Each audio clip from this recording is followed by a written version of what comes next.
Hello and welcome to another video on searching using our catalog, our discovery search called Primo, which is this center box here on the library's homepage.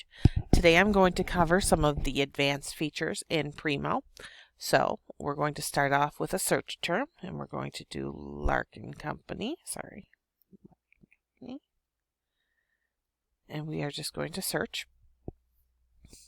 Searching our discovery service, not adding anything, brings up over 128,000 results. You can see here there's books, there's articles,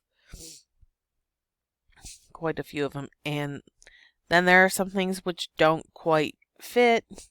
So Outlander, My Digital Life, and that is because, as you can see on here, it's looking for Larkin and Company as separate words. So it brings up everything. Also here at the bottom, you see the results per page. You can go 10, 25, and 50. I set it to 50. How you can combat some of these different things, like maybe getting rid of Outlander and things like that, is you can search for the item as a phrase, and you put that in quotes. So we're going to search, and that brings us from 128,000. Now, mind you, since it's searching for a phrase, it may get rid of some items that may be of use to you. So I always suggest using this sparingly unless you know for certain that you need to. So here we go. So it took us from 128,000 to 926. Now, these are items that we have access to somehow in the library. Either it's in print or physical form, or we have access through one of our databases. Now, obviously, we do not have access to everything.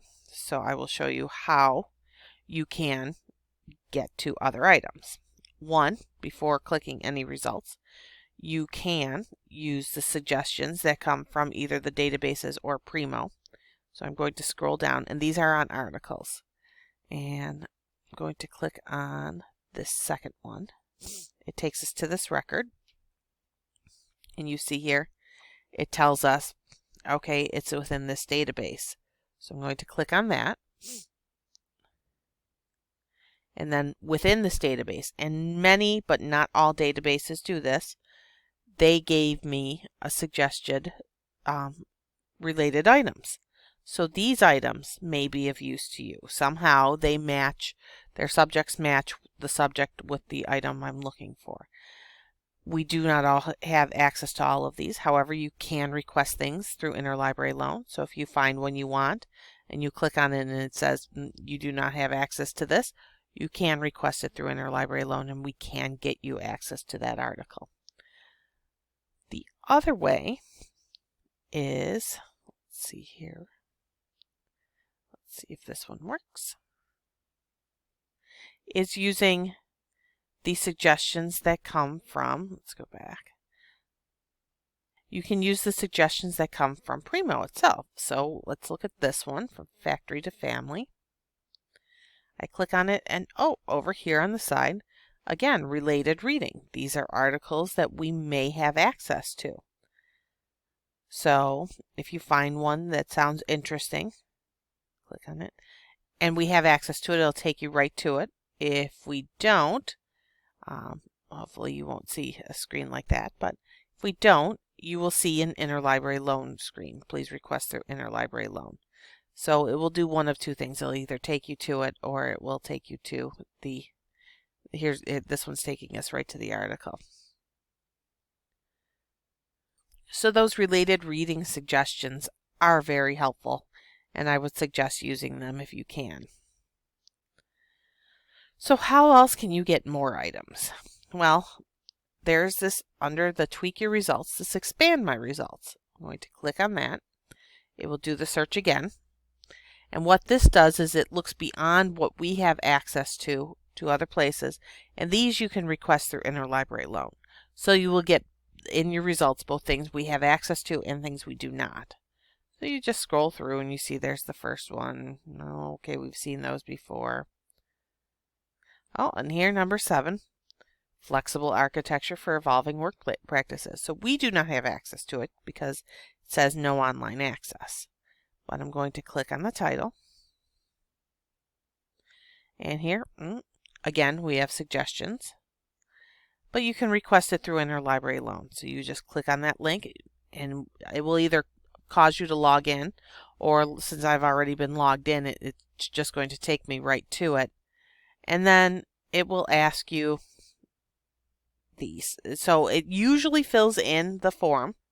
It may miss something, so the date of this article I would have to put in because it's a required, you see from the asterisk. And then you would just click submit request, and then when we finally get it, you will receive an email stating if it's a book, it's available for you at the front desk of the library, or if it's an article, please log in and you would be able to grab the PDF right from in here, because there is a front page that would open up, and when you log in, and it would tell you that your items are here. And where would you log in? Let me show you from the library's homepage. You go to the library's homepage, there's this little icon here, Interlibrary Loan. So you would click on that, and then you can log right in using your same MyCanisius username and password. And then you'll be taken to a landing page as soon as you log in, and that's where all your requests would be. So that's where you would get the article from after you've requested it. So let's X out of this. And here's another one. You could always do that. Now, what I was saying, the problem with using quotes looking for a direct phrase is it may bring up something that you don't want. So this book number 10 here, it's talking about the statement of Patrick Larkin, comma, from Company K, from the military. So this, while technically is the correct phrase in there, it is not a book that you would want. And here's something else. It does say no online access, but it does say open access.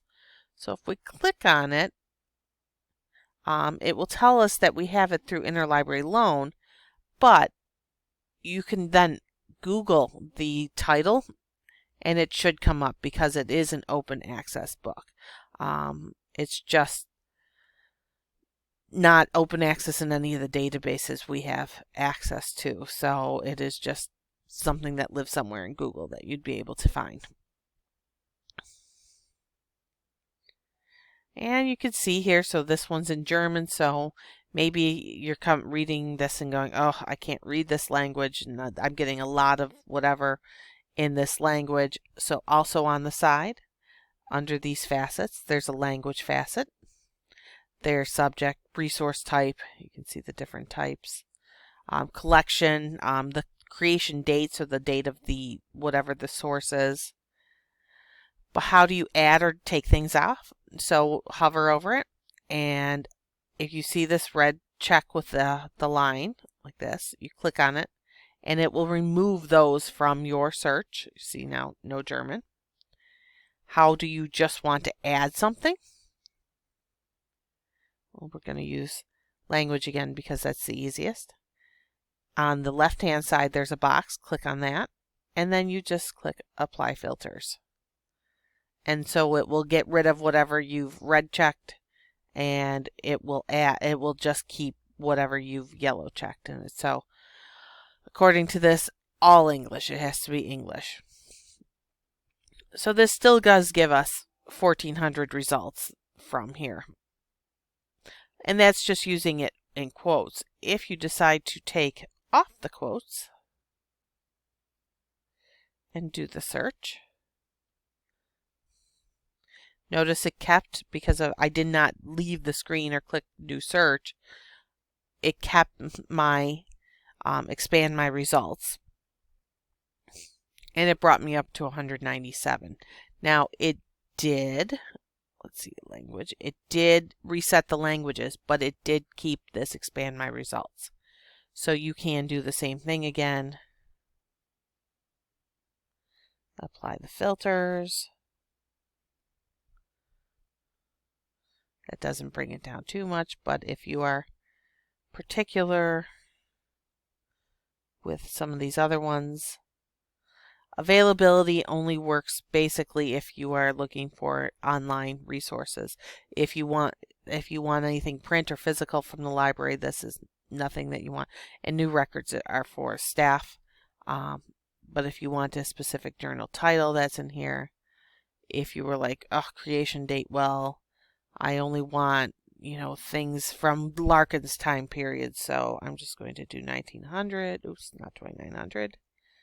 1900 to, we'll just do when the Larkin building was torn down sometime in the 50s, so we're going to do 59. And again, we'll scroll down. Oh, click refine. And there we go. So that brought it down to 23,000. So for things from 1900 to 1959. You see that there's an image that came up, a few images.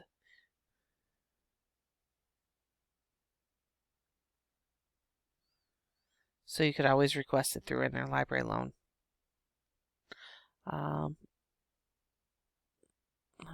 Let's see here.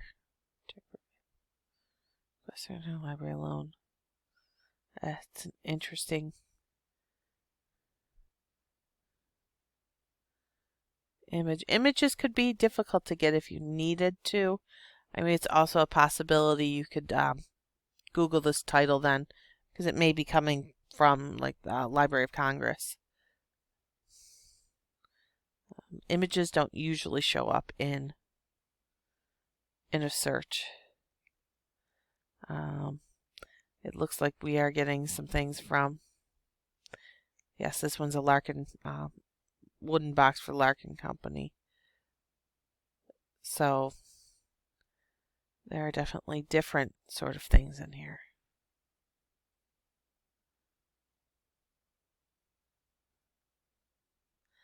But that is how you use some of the advanced searches, the advanced filters in here.